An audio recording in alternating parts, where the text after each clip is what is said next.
Agora sim. Ótimo. Então vamos sem fone de ouvido aqui. Vamos lá. Vamos iniciar mais um encontro na pós-graduação em Direito Civil e Processo Civil, com ênfase em Direito de Família. Uma pós-graduação que nós temos a preocupação de ajudar a você a advogar com qualidade, com excelência, com segurança, sem medo, sem receios, né? E você possa ajudar o seu cliente. A advocacia tem muitos segredos, né? Muitos segredos, muitas pegadinhas, e por isso merece uma atenção especial. Eu sempre falo que nós temos que ser humildes de saber que nós temos que estudar todo dia, assim como acontece em outras áreas, assim como acontece também em outros ramos, né? Então é muito importante, de fato, a gente saber que precisamos ter humildade, de reconhecer que nós precisamos estudar todo dia. Vamos juntos aqui, iniciar então nosso encontro de pós-graduação, é a aula 26, o assunto é alvará judicial. Nós já conversamos aqui, na aula anterior de pós-graduação, a respeito do inventário judicial, da prática do inventário. Ficou muito bem classificado o período que eu tenho para fazer o inventário. Muita gente acha que 30 dias, não é mais. O Código Civil tratava o inventário em 30 dias. Teríamos que fazer o inventário em 30 dias. Não, o Código de Processo Civil deixa muito claro 60 dias. Quando nós falamos de inventário, vale a pena lembrar sim que pode ser feito judicial, pode ser feito no cartório. Explicamos muito bem isso no último encontro também, quando usar o cartório, quando usar o serviço do Poder Judiciário, a tutela jurisdicional. Explicamos e conversamos das vantagens, das desvantagens, explicamos com muito carinho também. Falamos a respeito da sobrepartilha. A sobrepartilha é um instrumento que eu utilizo toda vez que eu, operador de direito, advogado ou advogada, seja procurado por um herdeiro, um viúvo, uma viúva, porque ocorreu a omissão de bens. A omissão de bens, faltou uma posse, um imóvel irregular, um imóvel urbano, um imóvel rural, um carro, um valor que ficou na conta do falecido, um FGTS. Então nós conversamos aqui que na omissão de bens cabe usar a sobrepartilha como ação de sobrepartilha, perfeitamente possível, como também a escritura pública de sobrepartilha. Conversamos na última aula também a respeito da petição de herança. A petição de herança é diferente da sobrepartilha, que eu estou consertando uma omissão de um bem. A petição de herança eu estou, na verdade, pedindo a nulidade do inventário, do procedimento de inventário, seja no cartório através da escritura pública, ou seja, judicial. Eu estou requerendo, eu estou buscando a nulidade porque faltou um herdeiro.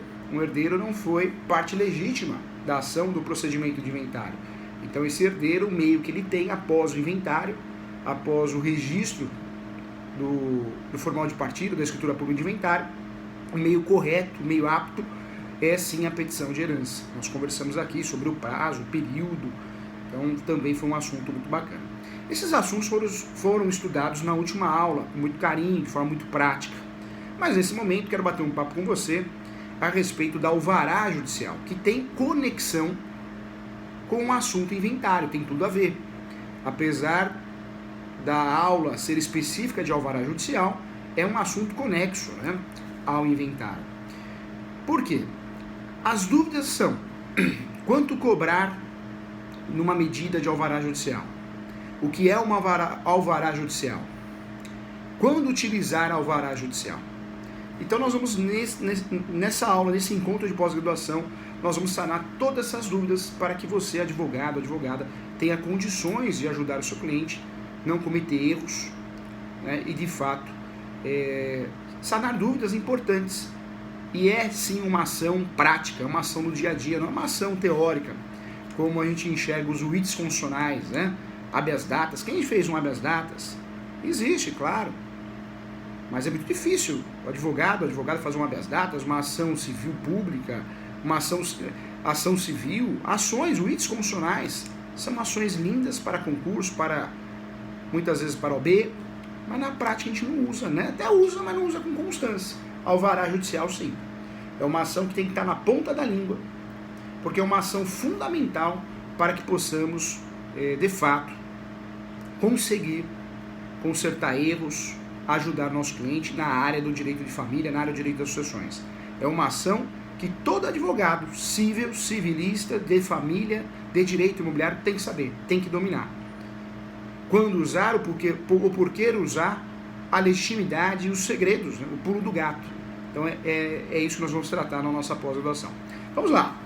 O alvará judicial nós podemos usar como um pedido e podemos utilizar também como uma ação. Nome da ação, ação de alvará judicial. A nossa pós tem um material complementar para a sua leitura, não deixe de ler, hein? O professor deixou à sua disposição até modelo de peças aí de alvará judicial para te ajudar. O alvará judicial, enquanto pedido, pode ser feito em qualquer ação. Eu posso pedir um alvará judicial para liberação de um valor em conta corrente numa instituição financeira. Eu posso pedir um alvará judicial para a transferência de um veículo. Eu posso pedir um alvará judicial para uma verbação, para um registro. Então, o pedido ao alvará judicial pode acontecer em diversas situações, em diversas ações diferentes. Numa ação de inventário, uma ação judicial de inventário, quando a família não tem condições de arcar com as despesas, honorários advocatícios, custas processuais, ITCMD, também com outros nomes, né? Os tributos que devem ser pagos no inventário. Quando existe uma situação que falta dinheiro, caixa, é possível o advogado, você, advogado, advogada, pedir através de uma petição dentro da ação de inventário, alvará judicial para a liberação da venda de um bem, do bem de menor valor do inventário. Talvez um carro, uma moto, uma bicicleta elétrica, um quadro. O alvará judicial, não estou falando ainda da ação de alvará judicial, hein? Estou falando do alvará judicial como pedido. O alvará judicial como pedido deve ser utilizado para que, de fato, a parte, o autor da ação, ou os autores, tenham sim a autorização do Poder Judiciário para fazer o quê? A venda, a alienação de um bem. É muito comum no inventário judicial. Talvez no inventário judicial, na hora do recolhimento dos tributos, do recolhimento das custas, os herdeiros não têm condições, não têm dinheiro. Então, o pedido de alvará judicial é muito comum. Então, veja, nós podemos usar o pedido de alvará judicial. O alvará judicial nós queremos o quê? Uma autorização. Na prática, essa autorização é feita via ofício. Então, juiz, eu desejo para ajudar meu cliente, para que ele consiga cobrir os gastos do TCMD do falecido, do tributo, do inventário, o alvará judicial para a venda da moto, o alvará judicial para o levantamento do FGTS, o alvará judicial para o levantamento do dinheiro que está na conta corrente, na conta poupança. O judiciário concordando, deferindo, o judiciário vai deferir uma decisão e vai expedir um ofício.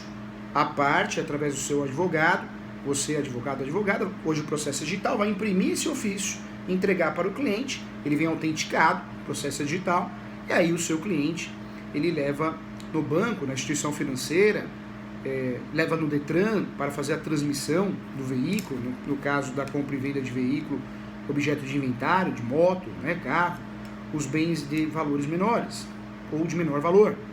Então isso é possível sim na prática, o pedido, tá? E eu sempre gosto de falar do pedido e da ação para que de fato a gente não confunda mais, não faça a confusão. Então esse é o objetivo do professor aqui, é sanar essas dúvidas, tá? Então bacana, hein? Então você já entendeu quando usamos o alvará judicial como pedido. E quando usamos o alvará judicial como ação, nós vamos explicar.